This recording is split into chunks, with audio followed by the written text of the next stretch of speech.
HKL Hindi कहानी में आप सभी का स्वागत है।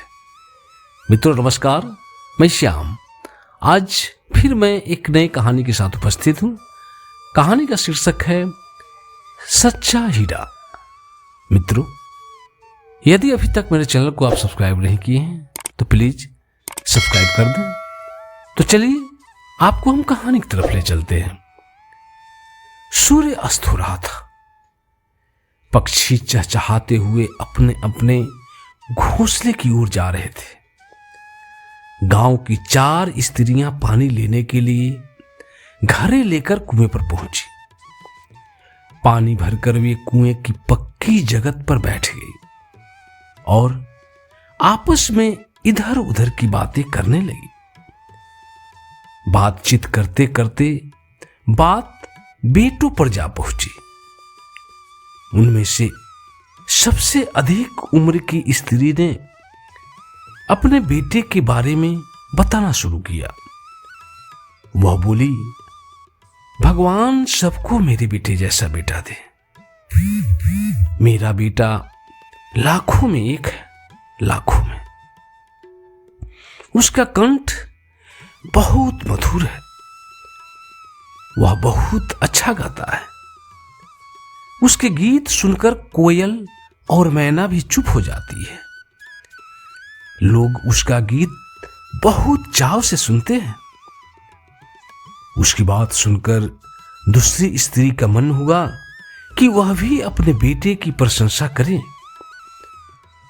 उसी ने पहली स्त्री से कहा, अरे मेरे बेटे की बराबरी कोई नहीं कर सकता।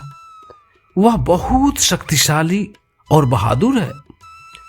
वह बड़े बड़े पहलवानों को भी पछाड़ देता है। वह आधुनिक युग का भीम है, भीम। यह सब सुनकर तीसरी स्त्री भी कैसे चुप रहती। वह भी बोल उठी, मेरा बेटा तो साक्षात बृहस्पति का अवतार है। वह जो कुछ पढ़ता है एकदम याद कर लेता है। ऐसा लगता है मानो उसके कंठ में सरस्वती का वास है, सरस्वती का। चौथी स्त्री चुपचाप बैठी अन्य तीनों की बातें सुन रही थी।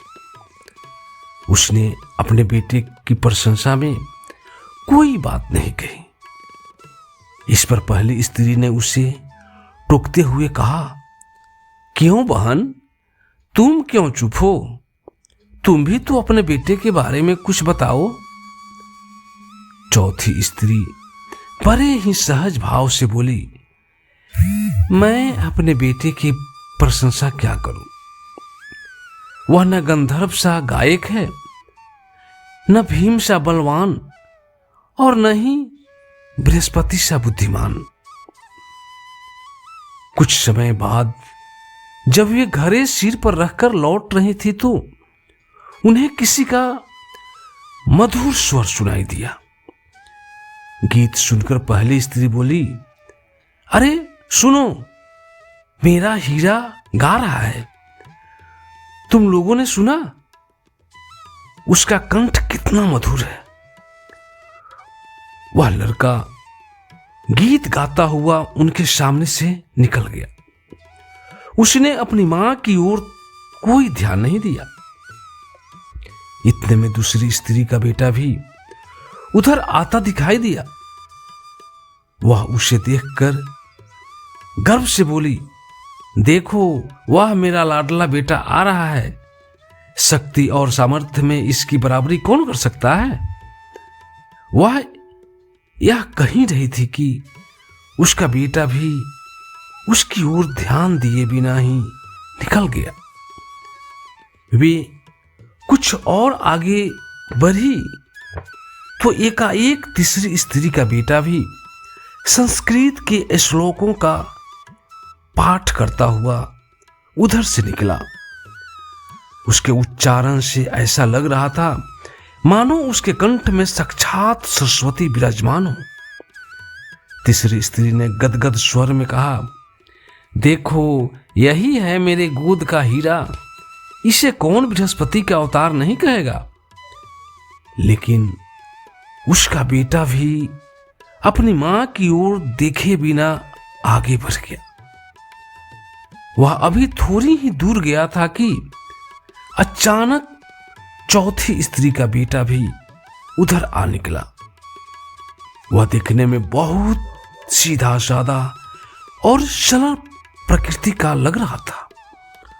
उसे देखकर चौथी स्त्री बोली, बहन, यही है मेरा लाल। वह अभी उसके बारे में बता ही रही थी कि उसका बेटा पास आ पहुंचा।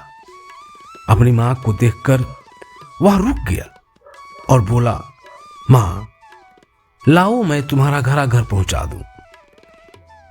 बहुत मना करने पर भी उसने अपनी मां के सिर से घड़ा उतारकर अपने सिर पर रखा और घर की ओर चल पड़ा।